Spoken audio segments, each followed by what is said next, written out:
John Watson took to the track with local expert Thomas Enger, who wowed the crowds at Brno last year. Thomas, you just finished the feature race, had a great drive for second place, and you come down to the stadium area where all the fans are watching, and then you go crazy for the fans, you start going mad. Well, for sure, I was already waving in the last lap, just to saying thank you, because it was really packed with spectators. It was full here and a lot of Czech flags. So I was thinking the whole lap after start-finish line, what I'm gonna do for them here. So here under the bridge, I burned the rear tire. Did some black marks on the road, and the crowd went mad. Thomas, turn one's the fastest corner on the Brno circuit, but last year when I were doing my laps, there's a nasty bump in the middle of the corner which scared me absolutely witless. Well, as you said, it is the fastest turn. You're approaching the turn around 270 km per hour, shifting down 2 gears, braking just when you start to turn and going really fast through the turn. When you hit the bumps, you just really need to know where the bumps are, how much throttle you have to have. Do I need to hit the bump, or can I not go a bit to the left? Unfortunately, you have to go by the curb. Well, there's no doubt Thomas Enger knows what he's talking about. Coming down into turn 1, braking a little bit earlier, and again looking for the bump in the middle of the corner. In fact, look at the back of the car. There's a movement, a vertical movement, all the way around turn 1. Turn 2 is only a curve and really plays no part in the racetrack. The run down into turn 3 is critical, particularly at the start. Very, very wide entrance, allowing lots of chances to overtake. But then the transition from left to right is the key. The exit of turn 4 and then the plunge downhill into turn 5. Good exit speeds required at every corner here in Brno.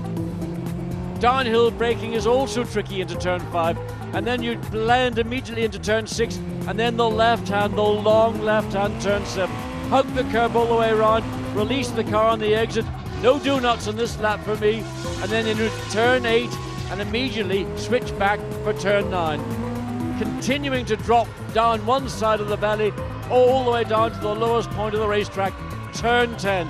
Third gear in the corner, again release the car on the exit looking for the apex, and then throttle open and let the car run out to the outside of the corner. Up to fourth gear as you start the climb back up the other side of the valley, back down to third gear, turn left, again looking for your apexes, back to the right, and now you face Horsepower Hill, the steepest incline on any circuit that we race on in A1GP. Come up to the braking zone, 100 metres, down 3 gears into third gear. Turn left into turn 13, then quickly back to 14. Key corner, it leads on to the main pit straight and the fastest part of the circuit. Another lap completed in Brno. Right, sunshine, blue skies in Brno, the Czech Republic, the venue for A1GP this race weekend. Let's take you trackside. Join our commentators John Watson and Bruce Jones for the first of the race day action. Yet again, a fantastic view down from the helicopter over the circuit. You can see the start-finish straight closest to the camera, and the track then goes down to that almost double apex turn 1 on the extreme left of your screen. If the circuit looks flat there, let me assure you it isn't, because it then snakes its way through the kink left at turn 2, turn 3 a sharper left, and then turn 4, and then from there it's downhill, John. Yes, at the bottom of the circuit is turn 10, and it's a series of almost like steps all the way down one side of the valley, and then all the way back up the other side of the valley, reaching that level plateau which starts finish straight. And as that shot shows, clear blue skies. Looking at the flags, they are limpid, they are hanging almost still, blowing just as and when they feel like it. And you're warm if you're in the sunshine, though, that's for sure. And that spectator banking down in what we call the stadium section between turn 5, 6, 7, 8 is absolutely a great place to watch. It's a very popular place. In fact, it is the place that most of the fans who have local knowledge of the circuit, they'll be going there. But there's still a lot of activity. This is the pit lane, of course, and a lot of work going on in the garage. Is looking at Nicolas Lapierre, and well, he's pretty comfortable. He's enjoyed qualifying. It wasn't quite as strong as we'd expected from France for the sprint race. Down on the 5th row of the grid in 10th place there, his rookie. And if that face is familiar, well, there's a very good reason, because that is Nicolas Prost, the son of 4 times world champion Alain Prost. And believe me, the similarities are absolutely mirror-like. They certainly have really rather confused you, John. Looking into the helmet, it was definitely the eyes of Alain, but it was Nicolas. Zhongfu Cheng for Team China. He's advertising the next race of the series in November the 25th in Malaysia, just on his helmet strip. But China and Zhongfu really starting to make progress, John. Yes, and thank you, Cheng. I mean, a lot of experience. He's driven a variety of cars in a variety of European championships. As we look into the Ireland garage, the car now in the hands of Adam Carroll, who's come off a very strong summer season and looking forward to a very strong winter season with Team Ireland throughout the remaining. We've got another 8 more races to go. And certainly if anything could go wrong, it did go wrong for Ireland last year. But unfortunately that mantle has fallen on Alex Yoong this weekend in Brno. He's had a dreadful time, and bear in mind just 12 months ago at this very circuit he stormed to victory in both races. Well, when you've got the data from 1 year ago and you fit that data to the car, you have an identical car, and all of a sudden you're not within 2 seconds, you start scratching your heads. And that's what Malaysia's been doing. They've been really troubleshooting all weekend, and they felt they might have found a damper problem, then they might have found a problem with the differential, then they had a puncture during qualifying, and really they've been fighting all the way through, simply because they've been chasing the car rather than maybe just accepting that we've got a setup, we know that that works, we're going to try and make it work. And a lot of that also is going to be within the racetrack, because track conditions and temperatures over the last 2 days have been very low indeed, much more so I think than 1 year ago. Getting warmer now, but hopefully Alex Yoong and Team Malaysia are going to fare a little bit better than they did in qualifying. Just looking there at Neel Jani for Team Switzerland, a good solid racer, and he is going to be having a good race this afternoon, I would think. Spectators still trying to get their way to the best vantage points, and in fact they're approaching the circuit. They're coming up to the main gate at the front. So they left it late, but they have 45 minutes until the start of the feature race, but let's hope they're in position. And there is Robbie Kerr, a driver who is really enjoying the fact he's come back. Oliver Jarvis won that second race, the feature race at Zandvoort in the opening round, but Robbie has been a winner for Team Great Britain. In fact, he won the final round of Series 2. Yes, Robbie Kerr, we know his driving abilities. We know that he's one of the most tenacious racers. He's not just a racing driver, he is actually a racer. And you've always got to watch Robbie Kerr, particularly in the early moments of a race, because he will make opportunities work for him. So still some setup being done on the Team Great Britain car. There is the Ferrari safety car, the 599, a very, very special car. And I think it's a timely moment to mention, John, that the biggest news we've had in A1GP since the very inauguration of the series. So, John, yes, take us away. The news that broke, it was officially launched at 9 o'clock GMT on Thursday, the 11th of October, 2007. And I make the point of giving the time and the date because it is a pretty significant announcement. And the announcement goes as follows. A1GP World Cup of Motorsport and Ferrari announced a landmark partnership. And further to that is to say Ferrari to supply engine a long-term A1GP partnership deal, as well as to consult on design and manufacture of chassis for a new car for Season 4. And further to that, Ferrari to supply engines to an A2 GP series in Season 5. So there is the safety car going around, Scott Stringfellow driving that. He will lead the field around, of course, to start the sprint race, but a car that he's already fallen in love with. John wants the keys, but he's not going to be allowed them. No, it's in the hands of Scott Stringfellow. I mean, everybody in the paddock wants to get into this car and experience the performance, the handling and the technology, and a very sophisticated electronics on the car, particularly in relation to gear change, but also in what you can do to change the suspension setups from comfort to track. We're here in Brno, but our next race, round 3, will be in Malaysia at Sepang. It's nation versus nation.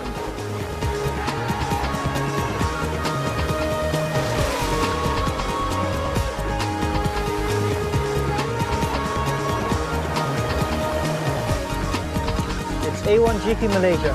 Come and watch us take on the world.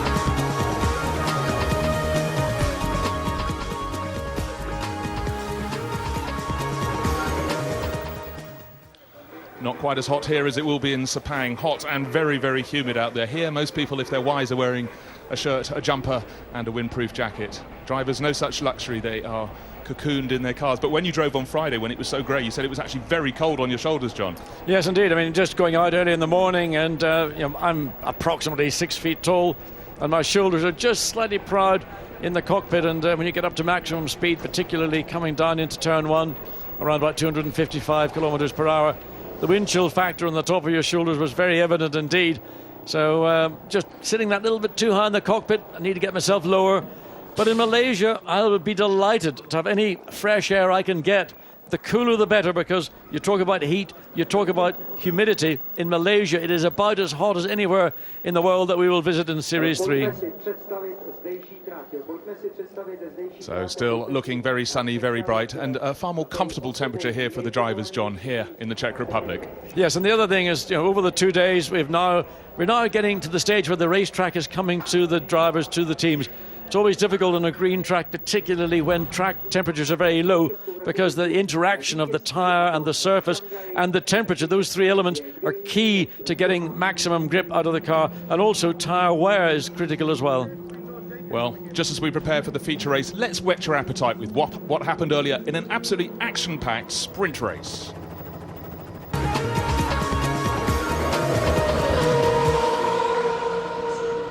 Beautiful, crisp, clean morning at the Masaryk circuit, and what a sight. Looking down from the helicopter, you can't see the gradient, but it is a fantastic track.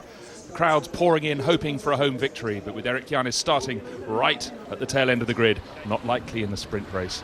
The gorgeous girls on our super gorgeous safety car, Ferrari F599. Adrian Zaugg on pole for South Africa. Adrian, P1, clear road ahead of you. You must be getting used to this by now. Yes, definitely. It's the best way to start a race, obviously, with a clear track ahead, and we just try to make the best of it. Great overhead shot of the grid. Adrian Zaugg closer to the pit wall on the front of that 22-car pack. And there, second place on the grid, hoping for some wheels, of course, Jonny Reid and Team New Zealand. Nicolas Lapierre, one of many drivers rejoining us, starting 10th for Team France. Crowds enjoying the day. The tension mounting as the grid girls leave the grid, preparing for the cars to go round on that final formation lap. And there's the wave green flag, and Adrian Zaugg would lead them round one more time ahead of the 10-lap sprint race. Now let's take a look at the grid.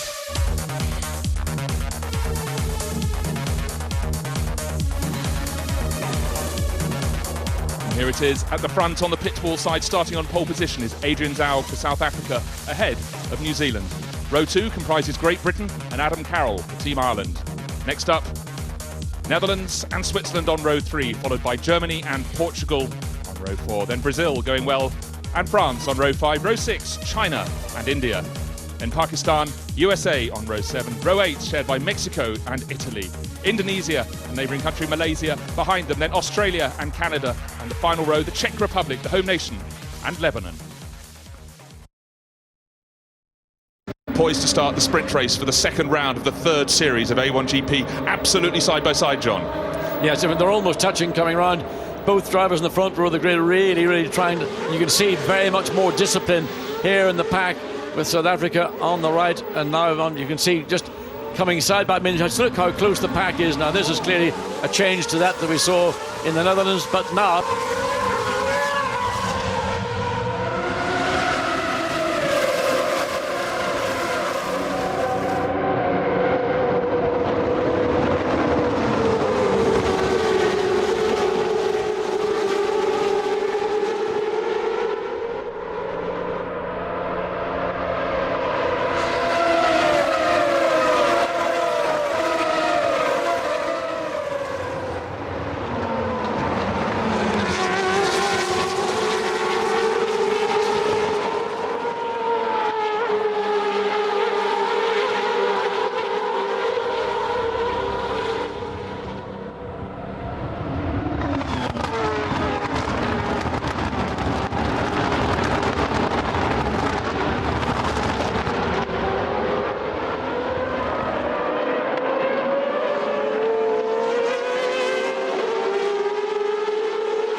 grit and rubbish on the racetrack as a consequence of all the oil that was laid down. There you see the camera set in the curbing, and you can just get an idea. That's just a fraction of what is on the racetrack, and those balls of rubber are like literally driving on ice if you happen to get on them. Certainly to go round a corner round the outside is a large risk at this stage of a very short 9 laps to go in this sprint race. Oh, it looks like there's a loose bodywork, I think, on the back of the Team Ireland car. Maybe they clashed with Team South Africa, I'm afraid, but I may be wrong, but I thought I saw a bit of bodywork just in front of one of the rear wheels flapping. But New Zealand pulling away and into the pits, Team India. Well, there's been contact because the nose in that car has been changed. We wonder whether that was contact that we saw down in that exit of turn 14.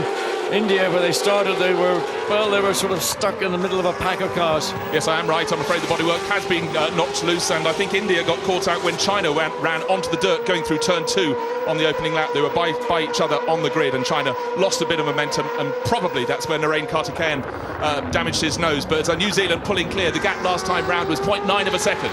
Yes, and I suspect that was contact, in fact, with Team GBR, because they got very, very close together on the exit of turn 4, and while that part of the bodywork will not have too much effect on the overall aerodynamics, the fact is that there is something that is not located solidly to the side of the car will maybe have been concerned. Look at them further down the field, battles going on into turn 1. China trying to go along. Oh, well, it's Brazil on the inside. China has to pull back in. You have to get back in. You can't go the long way around the entire turn 1. And China do have a good car this weekend. They've qualified 5th for the feature race. And let's see, there is Brazil on the right of your screen, and even more to the right was China. I think Brazil will hold on into turn 3. We should see any second now. Yes, they did. And out front, the gap is 1.5 seconds. But look at China. Frankie Cheng really, really pushing Sérgio Jimenez, who has been doing great things for Team Brazil. So we're already down at turn 5, enter into turn 5. Everything's settled down. That flurry of action that took place in the opening lap. And let's look again at the start. There you see the cars come across start finish line, down in, but it's really a great jump start by Team GBR. Robbie Kerr, the Netherlands, trying to get in the action as well. 4 wide, Ireland on the outside, and then Ireland goes the long way around. Team New Zealand just managing to keep that lead. There's the contact. Actually, it occurred in turn 1. Watch on board Robbie Kerr. He maybe, to say he jumped the start, he certainly had a big momentum going as the cars rolled over that line. But there was side by side. There's where there was further. You could see there was tire contact between GBR and Ireland, forcing Ireland very wide. Then Ireland had to come back very aggressively to defend that 3rd place from South Africa. And defend they did very famously, but the top order is New Zealand, Great Britain. New Zealand in front by 1.5 seconds. Great Britain 2nd, Ireland 3rd, half a second down. Then another second back to South Africa in 4th, Netherlands 5th, and France in 6th place. And the biggest climb of all is Canada. Quietly, they started down in 20th position after an absolute disaster in qualifying, up to 12th. Now just having a look. The gap this time, another half second gain by New Zealand, 2.0 seconds ahead of Great Britain. Ireland 0.7 of a second down in 3rd place. Well, Jonny Reid's managed to eke out a 2-second gap over Team GBR. Really, GBR and Ireland are involved in a little battle of their own and letting New Zealand get away. And New Zealand, once again, fastest lap of the race. That was on lap 3. So we're looking bored. This is the camera. Oh, Robbie Kerr, lots of oversteer in turn 3. So he's got to be careful. We know that the tyre situation, tyre characteristics will change over the duration of this 10-lap race. Just looking out of the window rather than the screen, Australia into the pits. They were down at the tail of the field. Look at all the... tell us about all that telemetry on the screen. We've got RPM, we've got road speed, we've got throttle position, we've got G-force. So a lot of information available on the graphics, which we bring to you with A1GP. There's the leader, Team New Zealand, Jonny Reid. That gap just fractionally over 2 seconds. 2nd place, Team GBR, who've got a further 0.7 of a second advantage over Ireland in 3rd. Let's listen. Coming back in, sprint race, parking up in the box.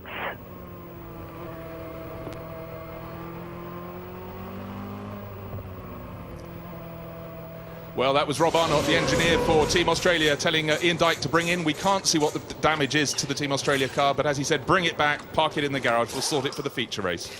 Yeah, it's a disappointment for any driver to be asked to bring the car back in, and that was a clear instruction from the pit wall to Ian Dyke to bring that car in, and in the garage he is, and it'll be prepared and sort of chamois down, one might say, for the feature race. Battle there with Switzerland and Germany, and that's for 7th place. Germany uncharacteristically down outside the top 6, but this is the battle really that's getting very hot.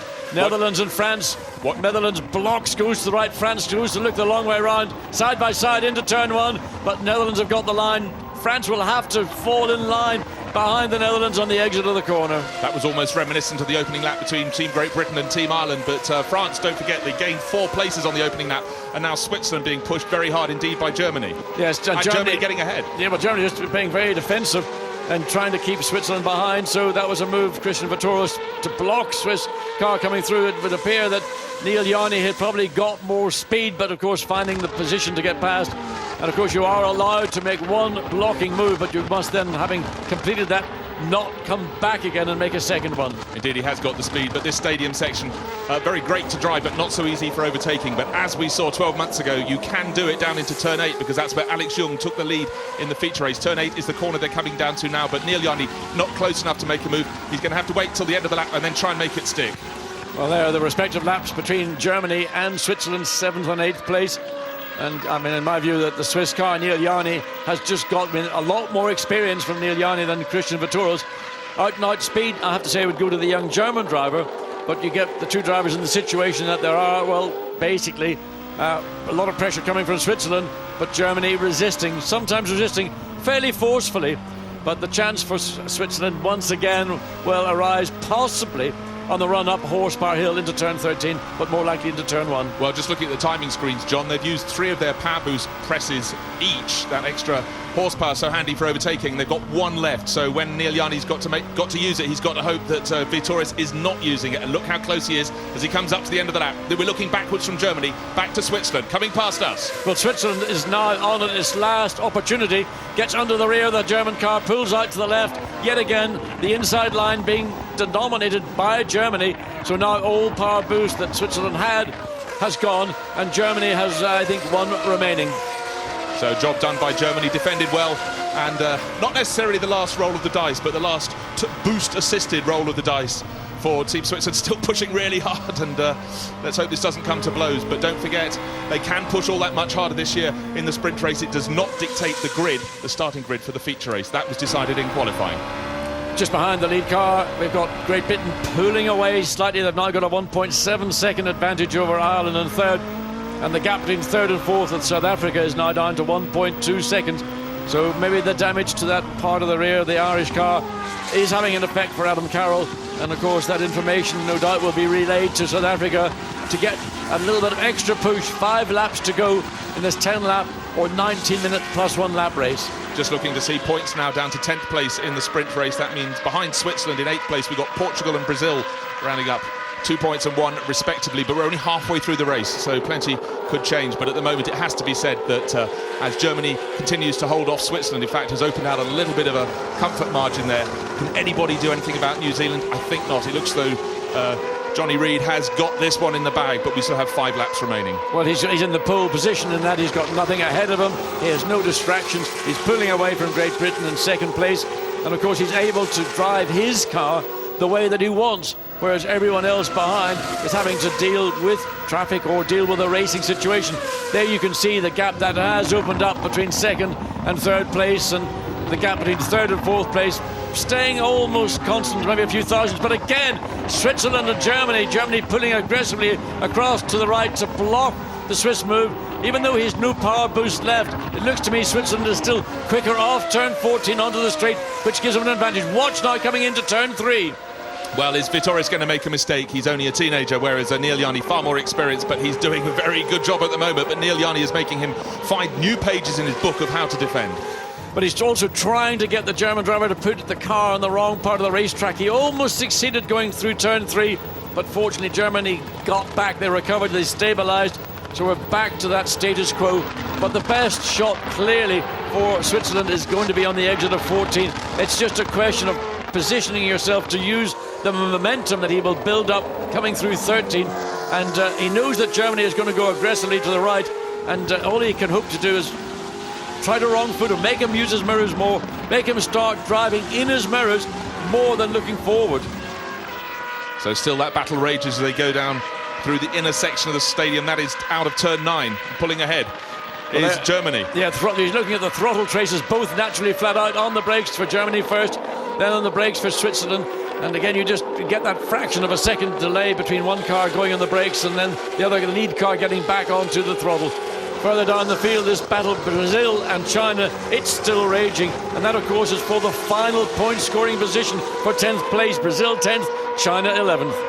It's where they started, and right behind them any second now you should see the red and white car of Team Canada that came up from 20th to 12th, but he has not managed. James Hinchcliffe, who was so fast 1 year ago here at Brno, is just out of the back of your picture there in 12th place. Further down the field, in fact, well, it's further ahead of this part of it, but the Netherlands, currently we haven't seen too much of them in 5th place. They've just given us the fastest sector time in Sector 1.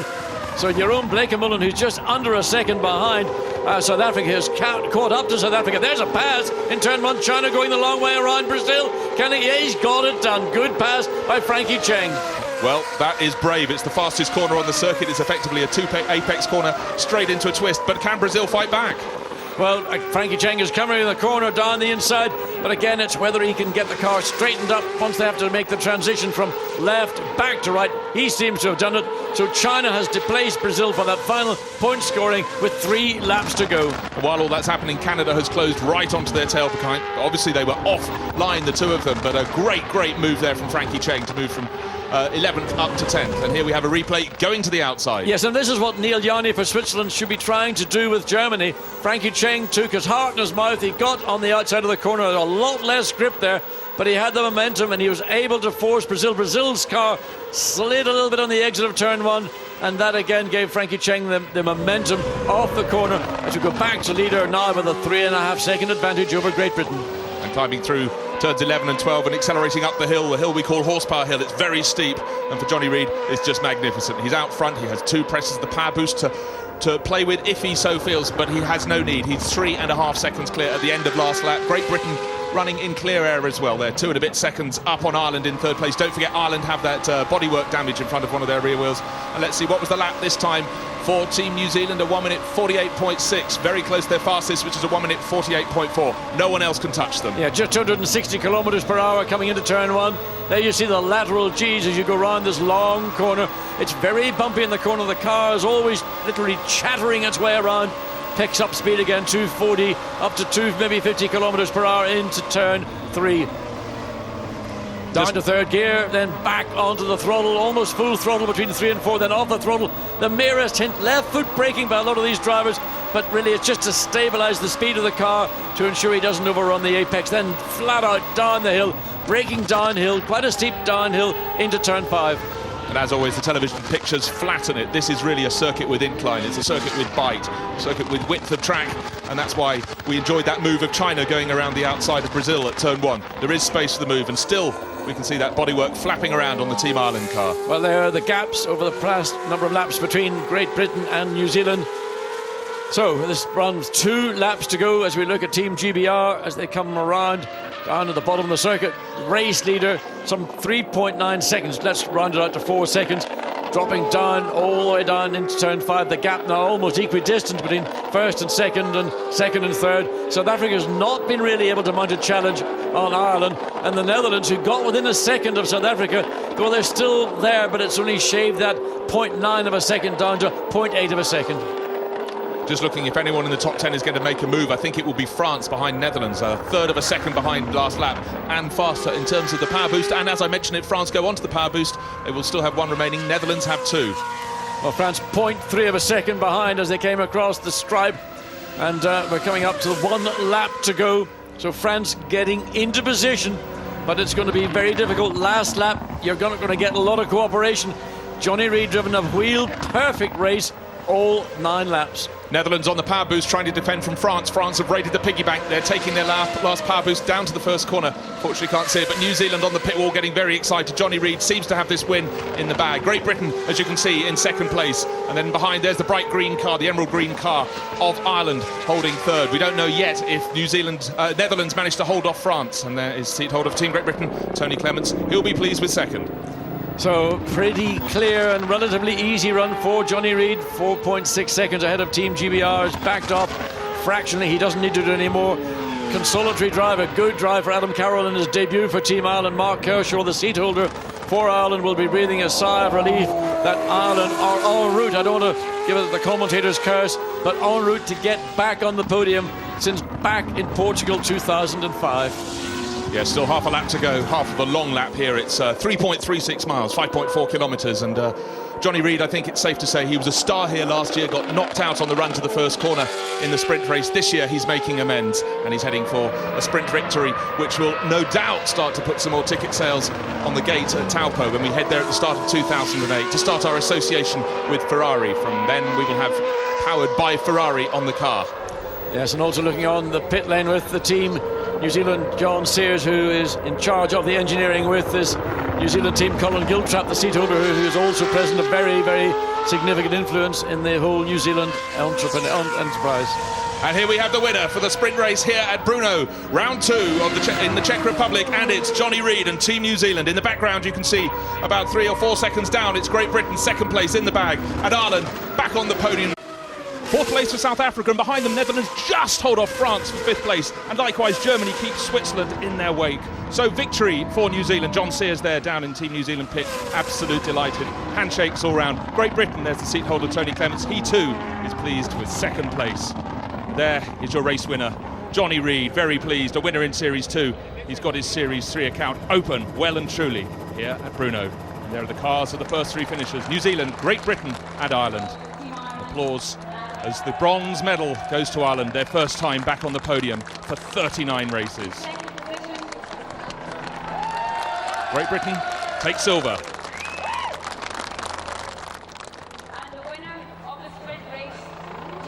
And the gold medal going to Jonny Reid, yes, punching the air with delight. The gold medal for A1, Team New Zealand. Now the national anthem.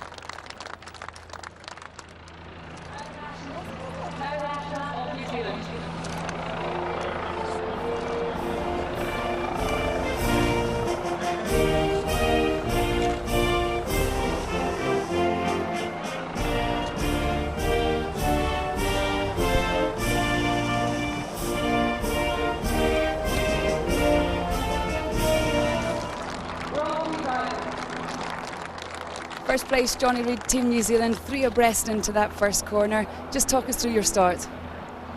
Yeah, just I got a good start. South Africa were slightly in front of me, and then I just pulled in close and got a bit of draft, and then I was on a good line for the braking area, and South Africa had to defend for Great Britain, and I just was able to go right around the outside. Second place was Robbie Kerr for Team Great Britain. It was a pretty hot first lap.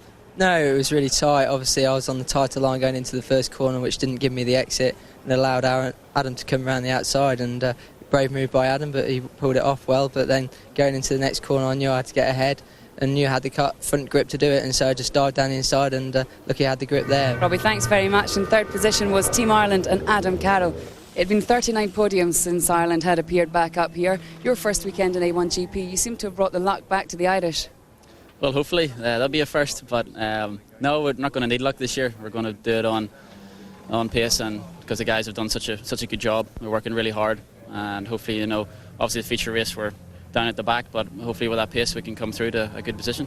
Adam, thanks very much. All right, thank you. So let's have a reminder of the finishing order. New Zealand, as we saw on the top step of the podium, so a sprint race victory and fastest lap. That's 16 points for New Zealand and Jonny Reid. Second place, Robbie Kerr for Team Great Britain, and third place there, Adam Carroll. Welcome to A1GP. For Team Ireland, South Africa started on pole but ended up down in 4th place, having been muscled out on that run through the first corner. Jeroen Bleekemolen started 5th and finished 5th for the Netherlands, but the big gain was Nicolas Lapierre for Team France, who started down in 10th place and climbed up to 6th. Germany Christian Vietoris had to work incredibly hard to hold on to 7th place, but he managed to do just that, keeping ahead of Neel Jani of Team Switzerland. João Urbano in the points for the first time for Team Portugal. Don't forget he hit the wall at Zandvoort in the opening round. And Kung Fu Cheng up to 10th place for China. And rounding out the top 12, Brazil and Canada. 13th place to newcomer Michel Jourdain for Mexico, ahead of the not terribly well Enrico Toccacelo for Team Italy. Pakistan will be disappointed with 15th. They started 13th, but a mixed meeting for them. USA, 16th place for Buddy Wright. Winner in both races 12 months ago, Alex Yoong for Team Malaysia. Disastrous run to 17th place. Erik Janis, the host nation, expected, but they didn't get 18th place for them, just ahead of Indonesia, Lebanon and India, who pitted for a new nose, and Ian Dyke, the one and only retirement. The final point, the fastest lap to Team New Zealand.